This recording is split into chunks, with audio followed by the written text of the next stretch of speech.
This news is funded by viewers like you. Please support our work at democracynow.org/give. This is Democracy Now!, democracynow.org. I'm Amy Goodman.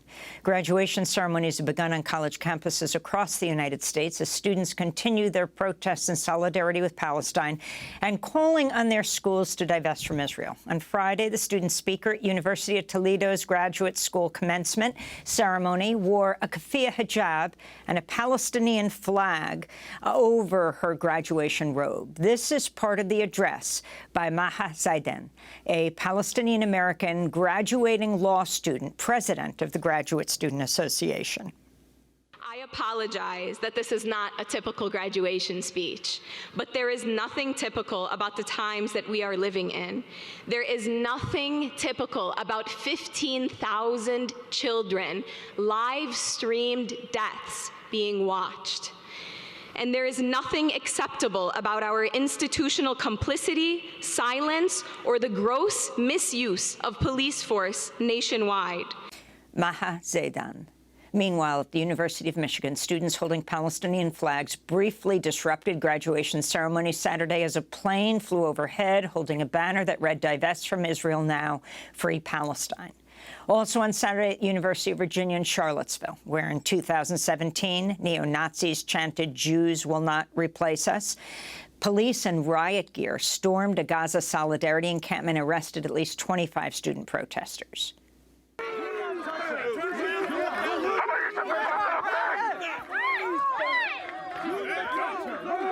The raid came after The Intercept's Prem Thacker reported UVA, quote, appears to have unilaterally changed policy on tents to help justify calling upon the police to arrest protesters.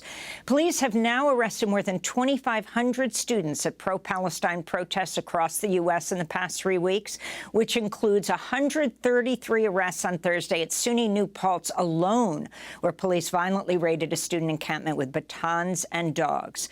Well, we're joined by 3 guests from these schools. We're beginning in Southfield, Michigan, with Salma Hamamy, a student at the University of Michigan who just graduated this past weekend. Salma's president of Students for Justice in Palestine chapter at the University of Michigan. Salma, can you describe the graduation ceremony on Saturday? Hi, yes, thank you for having me. So the graduation ceremony on Saturday took place in the early morning with nearly hundreds and hundreds of students prepared to enjoy a celebratory moment. However, likewise, there are hundreds of students who are in the process of immense grief, given the ongoing genocide in Gaza and given the fact that the University of Michigan is funding a genocide.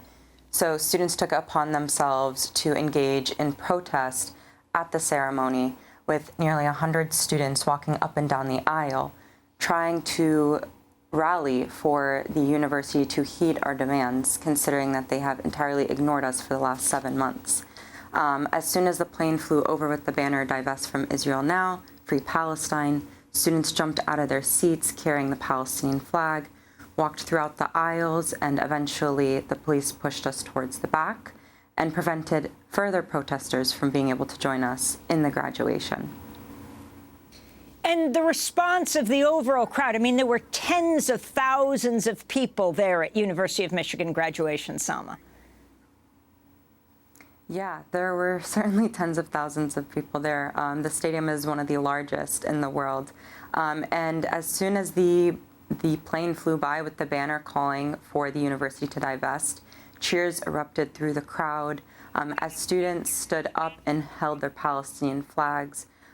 You could likewise hear a mix of cheers and some fellow students nearby calling for the police to immediately arrest us, cursing us out, throwing racial slurs.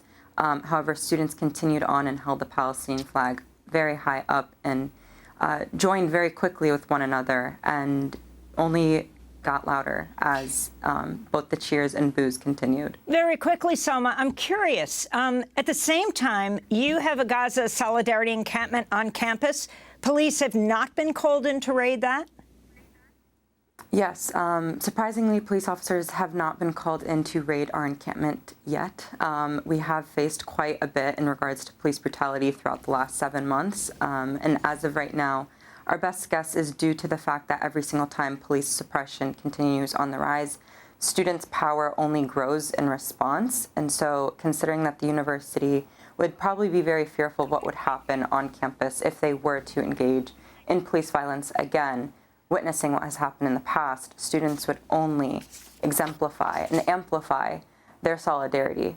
So it's more so a preventative cause. They're saying that they're trying to allow students to peacefully protest. However, every single time we have tried peacefully protesting in the past, demanding a meeting, they've arrested us several times, brutally beaten us to the floor, even ripping off students' hijabs in the process.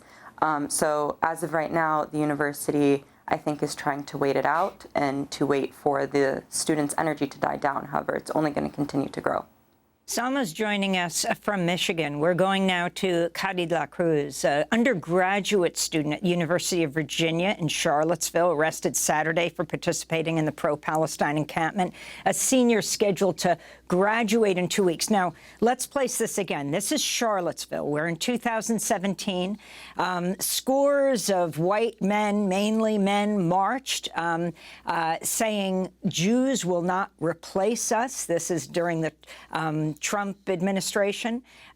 If you can describe the arrest that took place, Cady, police arresting 25 protesters, what happened? Hi, good morning. Yeah, so as you noted, the tent policy changed without notice at 11 a.m. On Saturday, and at noon, they deployed state troopers in riot gear. We immediately linked arms. We knew why we were there. We knew we weren't going to leave until they met our demands, and we felt strong. They stalled for 2 hours. The state police, the city police, the county police, the university police were all there. At least 100 cops, and we danced, and a huge crowd gathered around the encampment, supporting us as police tried to keep them from getting in, but people kept running, actually past the cops to join us. There was so much solidarity. The crowd outside was almost louder than us. Eventually, the state troopers in riot gear did close in on us, a line of at least 40 of them, just a little bit longer than us, with shields. We were able to hold our ground until they started to spray huge clouds of chemicals at close range. When we ran back into the encampment to flush out our eyes and our throats, it was when we were separated and on the ground that they started to beat me down with their shields, drag my body with by my clothes, and they sprayed us at close range with the chemicals. I saw the can close to my face. I had a friend who they ripped her goggles off and sprayed her. They took us somewhere where they had no medics and no water while we screamed in pain.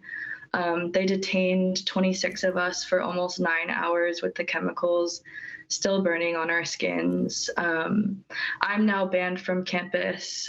They've given us no chance to get our belongings. I have no phone, no laptop, no wallet. I'm purely getting by on the generosity of my friends. And like you said, this is the same campus that knew that men with rifles, Nazis, white supremacists were coming and did not stop them. And none of those white supremacists are banned from campus. Cady, you're supposed to graduate in 2 weeks? Yes. You're risking so much to have protested right before spending years getting your degree. Why did you do it? We had spent so many months pushing for divestment. We had walkouts, like Salma was saying, like we had walkouts. We had done so much. We had passed a referendum that got more votes in favor than even our entire student council election. And our administration refused to even comment on divestment. And even though I only have 2 weeks before I'm supposed to graduate, I actually started the encampment on my last day of classes, and I ended up missing my classes.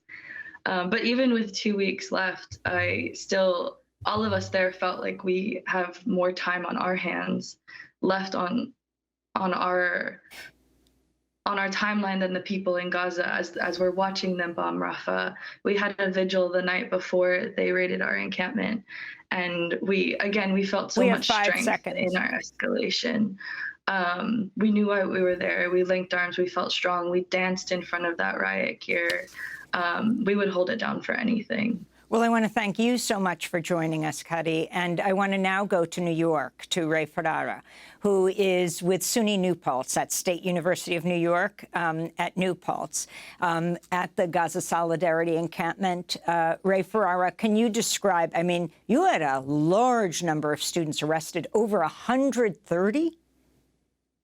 The closest thing to an accurate number we have is 133. But it is most definitely more than that. That's the number that the DA is giving. But just our jail support resources have made it even more than that. We had about that many people at the encampment. And very quickly, since we only have about 40 seconds, can you describe what happened? You had just put the encampment up when police moved in? No, we set up our encampment on 1 p.m. on Wednesday. And it wasn't until about 10:40 p.m. on Thursday that the police raided us. This is after several failed attempts to negotiate with the university. Police raided us for over 3 hours. They knocked my friend unconscious.